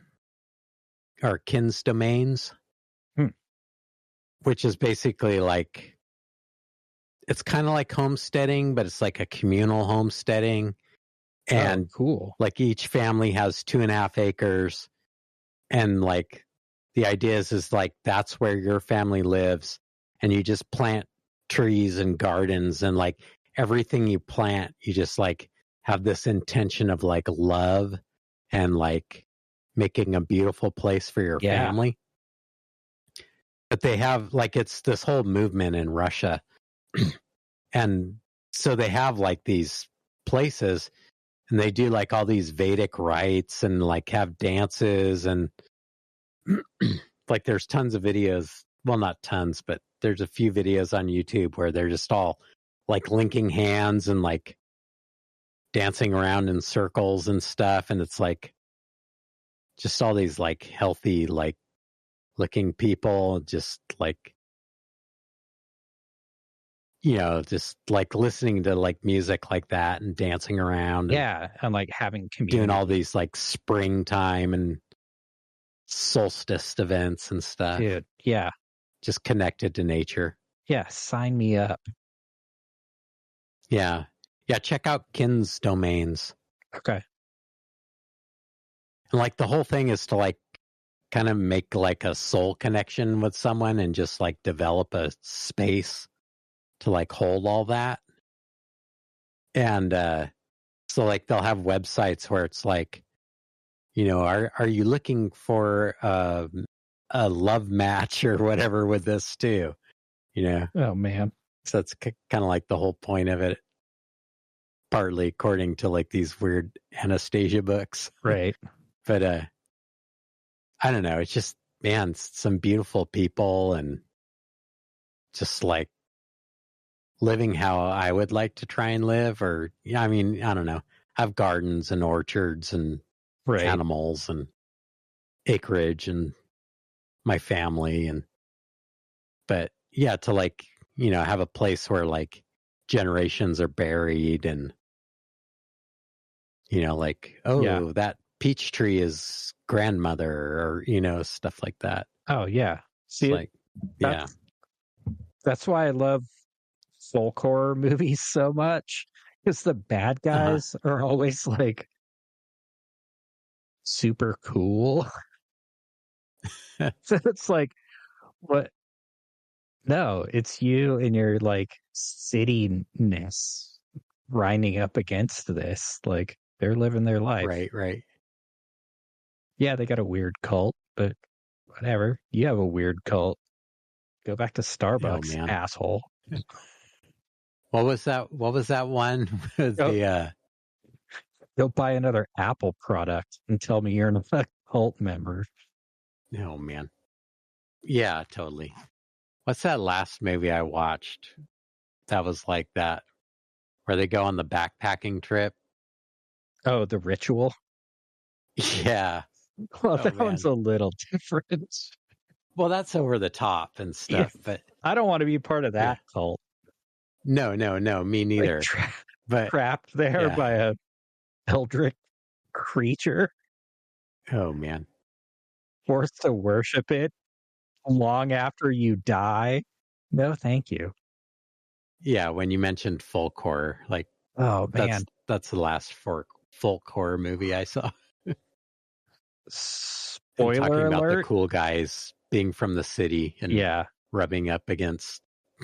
Oh, dude, the movie follows the book like really well, and then it's one of the few times where like an adaptation is like the changes they made are really cool. Like there's a whole lot more because it's a novel where they can like weave in like the problems amongst the four guys and like the issues and like get more into the characters and stuff. Yeah, that would have made the movie more interesting. Well, they touched on a little bit, but the way they did it, like that whole beginning scene, wasn't part of the novel.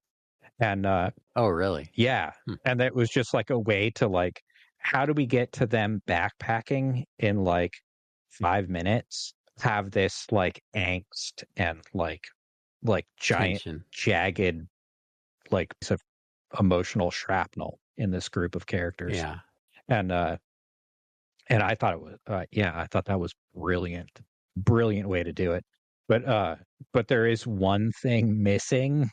Well, there's a bunch of stuff missing from the book in the movie. And spoilers, if you haven't seen the movie, fast forward about 30 seconds and go watch the movie. Like if you want it to be more like the book. The upstairs where all the like living husks are. Yeah. Like in the movie, he just burns the place down. In the book, he has like a pocket knife that he like found in the straw where he was being held, or like one of the other guys like kicked him a pocket knife or whatever. And so he has a pocket knife, and one by one he like stabs them all in the skull in the dark by hand. And like some of them like don't even like, there's no resistance because the skull is like paper thin. Oh man. So nasty. It's just like, oh man, that is just like the ultimate nightmare scenario. Like in the dark. Oh man. Killing. Yeah. My nightmare scenario is running naked through a field, and like at night, you're running naked through a field at night, and the ground beneath you collapses, and you fall into a hive of potato bugs. Nope. No, that's not that bad. No, that's a big nope from me. Yeah. Don't want to do that anytime soon. No, thank you. Yeah, I don't know if potato bugs have hives, but like I had a nightmare like that one time. Yeah, they're pretty gross. That was pretty bad. You're like trying to get out of this thing, but like everywhere you touch, it's potato bug. To claw your way out. The big juicy thorax and legs. Nasty. Yeah. Well, I've never been out in Illinois when they have one of the big cicada years. Oh, those things are so creepy looking. Yeah. Apparently that's pretty gross. Yeah. Because they're just everywhere. You kind of can't avoid stepping on them. And Jeff told me that like all of the animals are fat on the big ears. So like birds get so fat that they can't fly. So they're just like engorged cicadas. So sometimes, like there's folk metal and folk rock and folk metal, but then sometimes they're like folk metal bands will do a folk rock song or like a less heavy metal song. So this is a band from Hungary. It's like kind of like how hair metal bands would do it, like they all had a ballad. So like folk metal bands, they all do like kind of more of a folk rockish thing. That's like the folk metal equivalent of a ballad. No. It's like how like you have hair metal. No. They all had no. Oh. Well, see, like I'm learning something. No. With every episode. No. Well, not the same. Kind of like the inverse of that, where like you're listening to an already crappy band and then they play an even lamer, sappier song. But in this case, you're like listening to a totally awesome band and then they like, whoa, like the guy put down his electric guitar and picked up some weird okay, now I get instrument, and it's so even it's like cooler. when like Mr. Big or Extreme like grab the acoustics and no. What? No. Well, you're just gonna have to play it for me so All I right. can understand that. What's that Extreme song? Okay, we're moving on. So this is a Hungarian folk metal band doing a less metal version of one of their songs. This is Dalriada doing Fela Zivatar.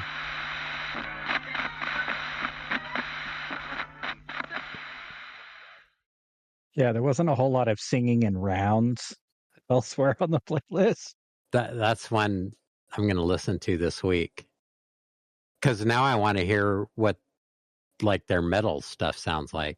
Because there's cool guitar stuff in there. Yeah.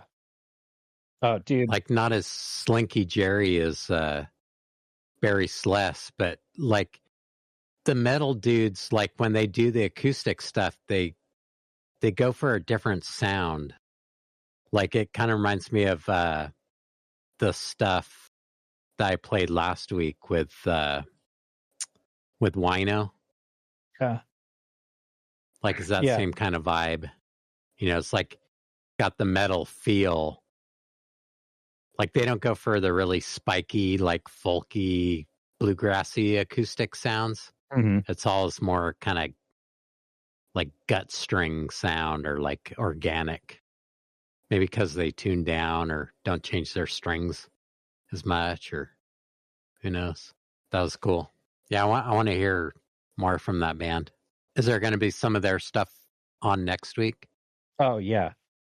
Absolutely. Okay, cool. Yeah, because I want to hear what they sound like. I mean, I enjoyed that one a bunch, but I want to hear like what they sound like when they're plugged in. Yeah, I'll play at least one of their songs next week. Okay. Yeah, they have this song called Moldvageddon, like Moldavia, Moldvageddon. And they're from Hungary? Yeah. I used to tell Erica that it was Hungarian Rhapsody. Like if you took like La Via Strangiata and Bohemian Rhapsody and like oiled it with a bunch of like stewed it with a bunch of paprika, it would be this song.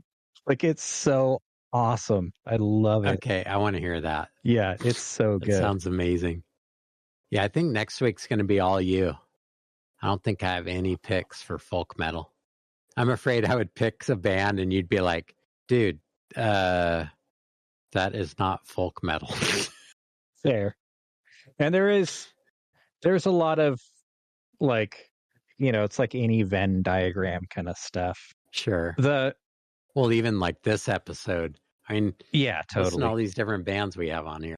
Yeah. So like my definition is like, well, you know, it has to be a heavy metal band. Like I prefer if they sing in like their native language, but they don't have to. And then like they have to have at least one person playing some sort of non like heavy metal instrument, not a guitar, bass, drums, whatever. Like, yeah, one, possibly two. Yeah, or more, but yeah. And it's like, see, I know so little about folk metal. Like, the only litmus that I know for folk metal is that you're not really folk metal if you don't have a taxidermist as part of your road crew. I mean, you're not wrong. So you can keep making fun of the music that I love, but I'm not making fun of it. It's just like, that's the only way I can tell if it's folk metal or not. Well, there's like, usually, unless one person in the band, like, because other types of metal, they'll wear face paint and stuff, and other ones will like dress in fur. Right. I mean, even Manowar dresses pretty in pelts and stuff. Right. But like, unless some dude in the band has got like little antelope antlers or something sticking out of his headband, then Well, that's more high along. I just don't listen to it enough to. Yeah, often enough. I'll give you a primer. Yeah, that's what I'm looking forward to. So listen to these lyrics translated into English. Earth. This is the last song? This is the last song. Earth, okay. We were born. You are the light. You are the beginning. New hope lives in you. Song, what awaits? Sign in the sky. He turned from dark to day. Proud. Half thunderstorm, half sunny day. You don't forget your daughter or your son soon. Half shelter, half embrace, a wedge of stars. The whole world is in your smile, my homeland. You are my destiny. You gave me a flame, a true word, a dream, a home. Earth, what was born? I am the light. With you is the beginning, a child's smile, new hope. Half thunderstorm, half sunny. You don't forget your daughter or son soon. Half shelter, half embrace, a wedge of stars. Nice. Yeah, it's all like cool homelandy. Dude, yeah, that's total Kin's Domain stuff right there. Mother Earth connection. Yeah, those guys rule. So one of the bands that is a pretty famous folk metal band, Tanger Cavalry, they did a special album that was called Grassland Rock, and it was like rock versions of a bunch of their songs, like done kind of either acoustic or like just less heavy. And that sounds interesting. Yeah, it's a really cool album. Grassland Rock? Yeah. So they're Mongolian. Nice. Yeah, because like as a retired rangeland management specialist, like what a forester is to the trees, a rangeland manager is to grasslands. Okay, then do you know who the guardian of the grassland is? Because you worked for the USDA. Yeah, NRCS. Yeah, the NRCS. And they were like, there's so much cattle ranching. The wolf is the guardian of the grassland. I don't know about that. They're kind of more forest creatures. I know they go everywhere and anywhere, but right. But they're the guardian of the grassland. They keep the herds in check and keep the herds healthy. And they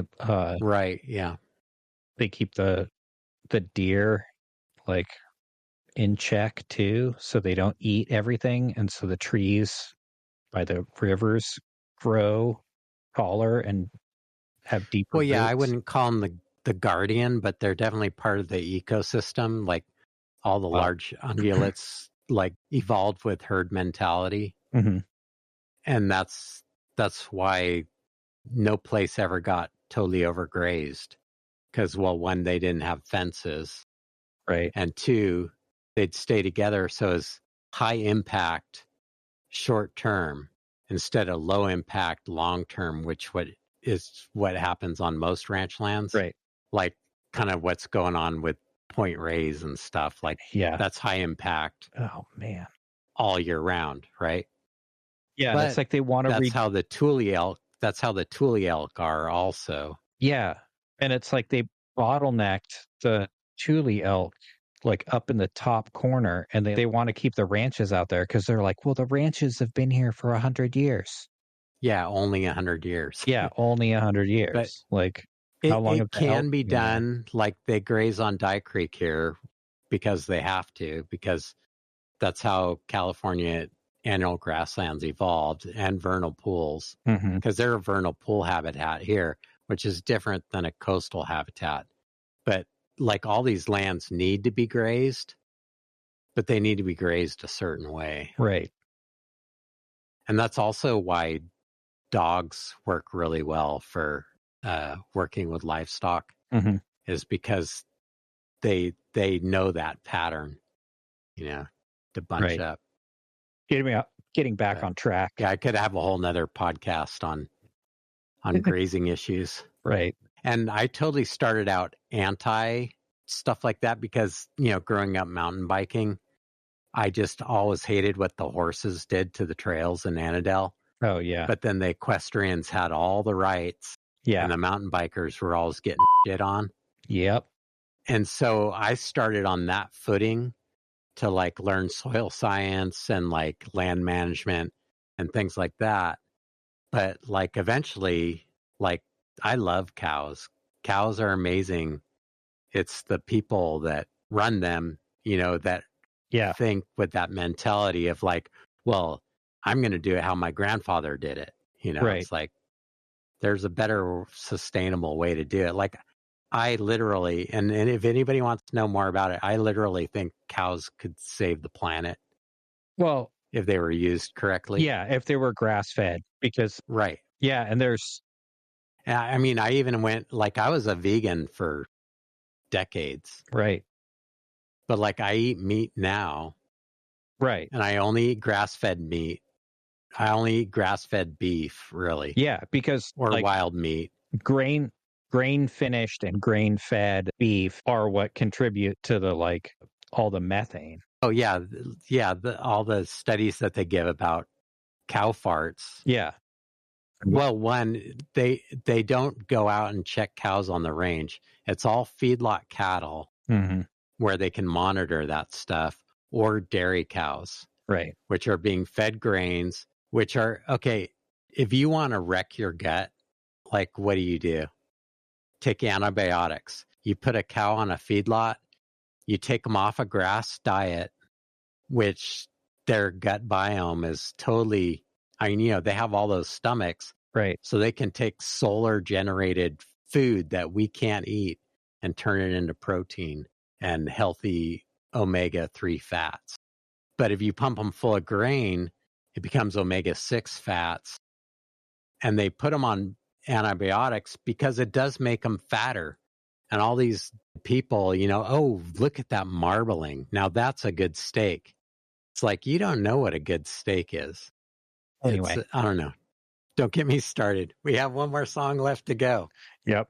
Yeah, and there have been plans or notions to rewild Siberia and turn a bunch of it back into grassland by introducing because there used to be bison there too.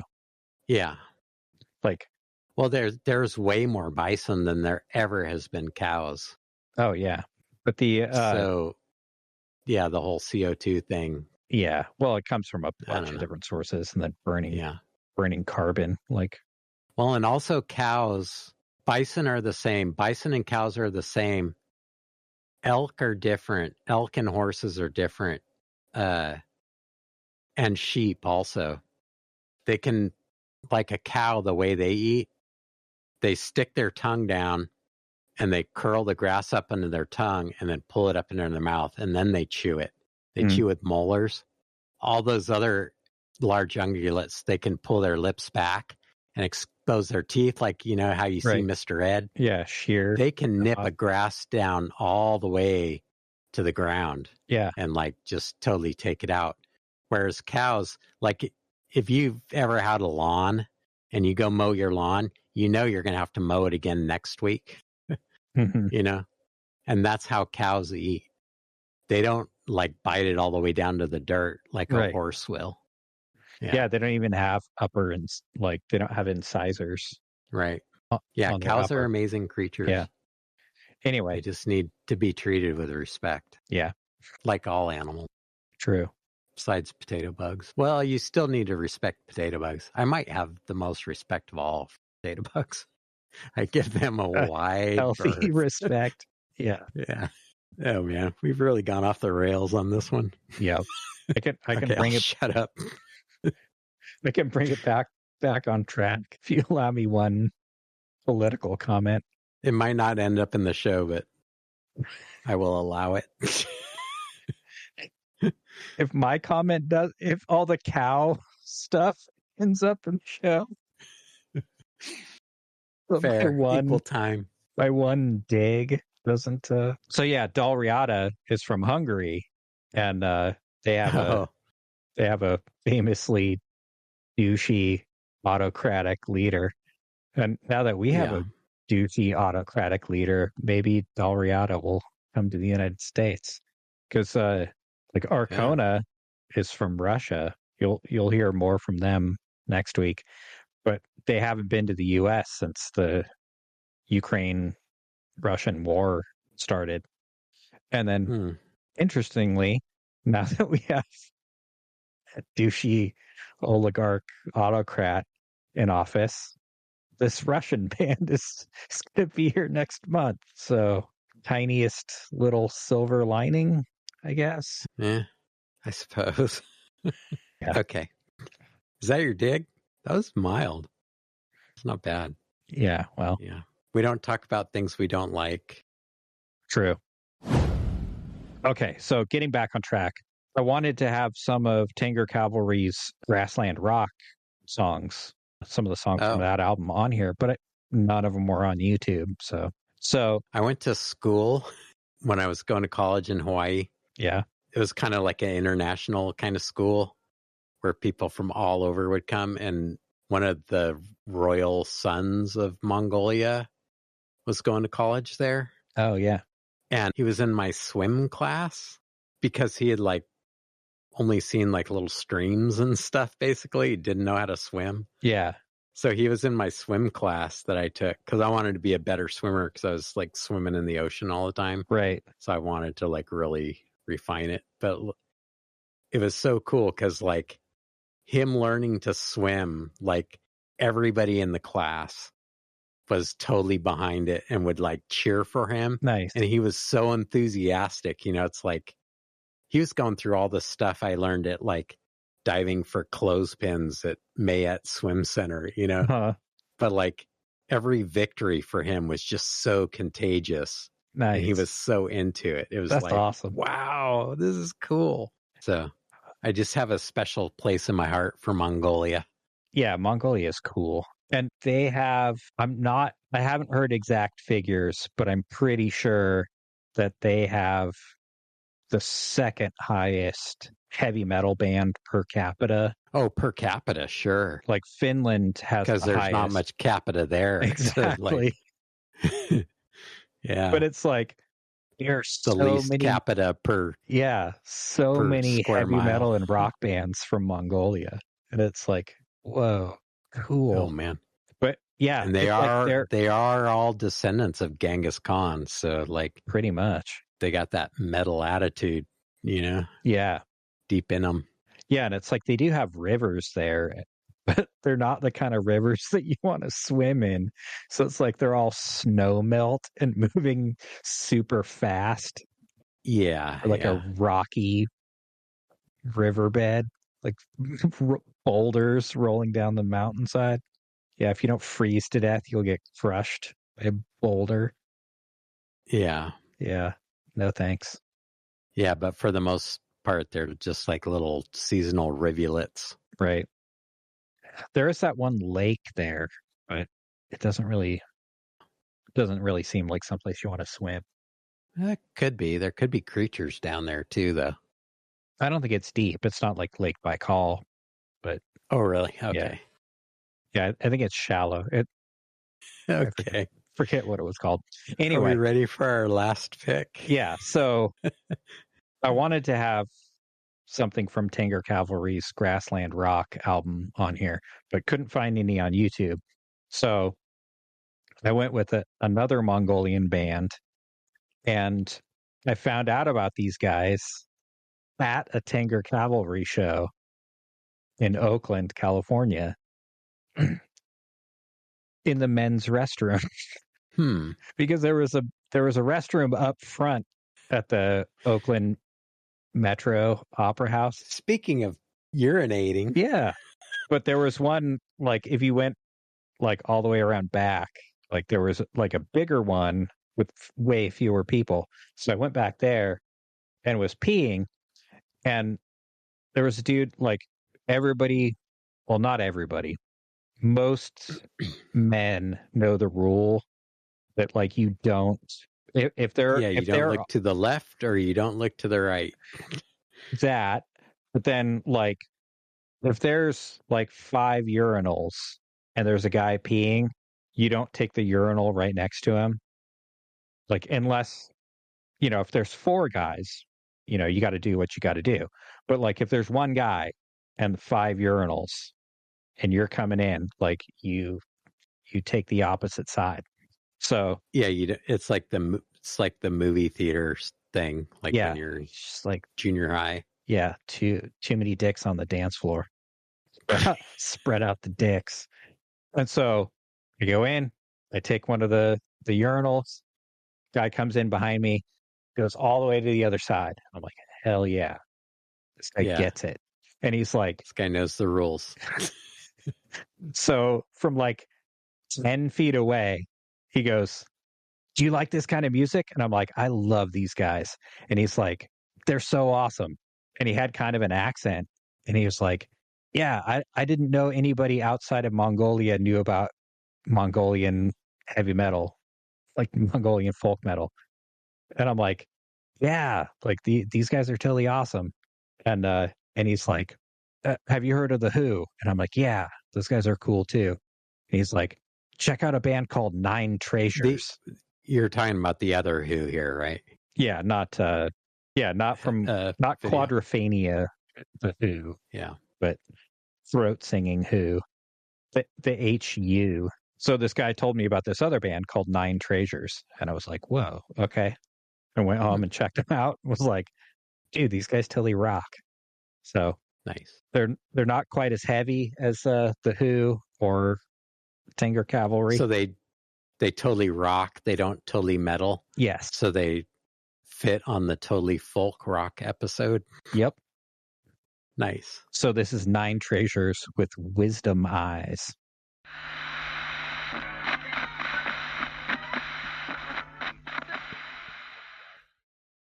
Yeah, so that's metal-ish, but pretty heavy. But yeah, I can see. Yeah, not quite as. Man, that's cool. Yeah, you guys sound great. Yeah, Mongolian music is so cool. Like, throat singing's rad, and then it's just like the horsehead fiddle is like sounds so awesome. Yeah, like, I'm super excited about next week. Like, get to introduce you to some cool instruments. Like the top of our list, horsehead fiddles, and oh man, yeah.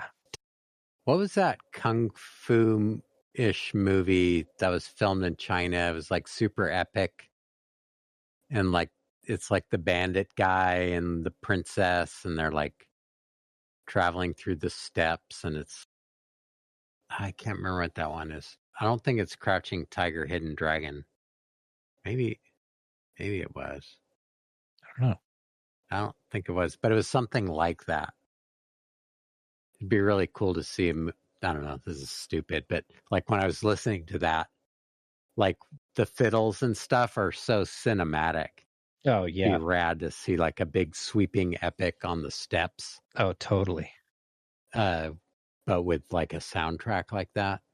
Yeah, that'd be cool. Yeah, it's like everything I've ever seen where like somebody like embeds with the nomads, like steppe nomads. It's like, okay, it seems like a pretty hard life, but like, man, you talk about like big sky country, and then it's like the tea that's like flavored a certain way because it's like boiled over over like horse manure. It's like kind of want to taste, kind of want to know what that tastes like. And like the booze they make out of fermented mare's milk. Like, yeah. it's probably good. I guess if it's all you got, you kind of adapt. I don't know. It could be good. I'd be willing to try it. All right. So that was our journey in the wide world of folk rock, the second installment of vistas. Folkuary. We literally spanned the globe with our folk rock exploits. Yeah, we could have had a little more selections. Oh, crap. Okay. Who'd you forget? Are they going to be on next week? No, I'll add them right now because, dengue fever. Yeah, I totally meant to add these guys to the list. So, yeah, thank you for, last minute addition because total feedlot, grain finished, brain fart. I totally forgot to add them. And it was the spanning the globe. And I was like, yeah, we did like a bunch of American bands, some European bands, and then Eurasian bands. Hungary is one end of the Eurasian steppe, and Mongolia is the other. And and I was like, we didn't quite span the globe. I mean, I'm sure there's got to be some like Polynesian.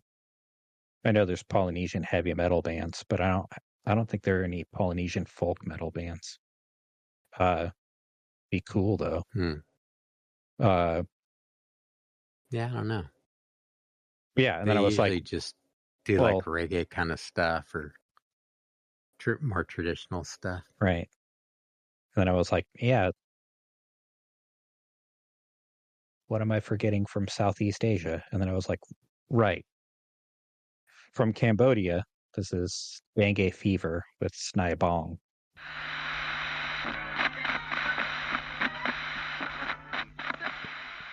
Whoa, the James Bond chord. Yep. Didn't think you were going to hear those guys are cool. Any saxophone in the folk rock episode, did you? Well, there's enough little folky elements in there. Mm-hmm. I was going to say, like, until that little interlude or the bridge or whatever it was, I was going to say, well, this is just kind of like a rock band with... But she sings in Khmer. Cambodian singing. Right. Yeah. But yeah, they put some little elements in there, some flavor, spices. Yeah, they played at Lagunitas. Oh, cool. Down in Petaluma, like their little outdoor stage thing down there. Nice. A while back. Yeah, it was a good ad. Yeah, now we can say we've gone. Now we can wrap things up. Yeah. Oh, yeah, because you're, they're not native Hawaiian, but the Sweet Beats and Kind Heart. Yeah, it's not really Hawaiian music. Just no. But that was Hawaii. Anglo Hawaii. Right. Vibe, yeah. Yeah, most of the music over there, we used to call it Jawaiian music, like Ja. Oh, yeah. Jawaiian. Yeah. It's all like skank ukulele, which is enjoyable. You know, it fits the mood over there. And there's like this super white people reggae band in Sonoma County. I don't think they're around anymore. Yeah, one of my coworkers was like, yeah, my daughter's in a band. You should go check them out. Like, told me the name of the band. I'm going to name names because I don't want to upset anybody. But it was like, oh, you're into reggae? You should check out my daughter's band. And it was like, the white. Yeah, I love reggae. Yeah, it's a little blues hammer. Yeah, man. Yeah, I don't think anybody can Google person who worked at post office daughter's reggae band. There's probably millions of them. Probably. But we won't say which ones specifically. No. Although if you're from Sonoma County, you've probably seen this band. You might be able to guess, even without the post office connection. Yeah. White people reggae band. Oh, you mean blank blank? Well, you're host and you want to put a fork in this one? Yeah. So now we can officially say we've been around the world of folk rock. So hope you enjoyed it. Hope you heard something that you liked. Oh, wait. Have I ever played that Inuit folk band for you? No. Checking out music with my bro. Willing to dig it, yes or no? Here we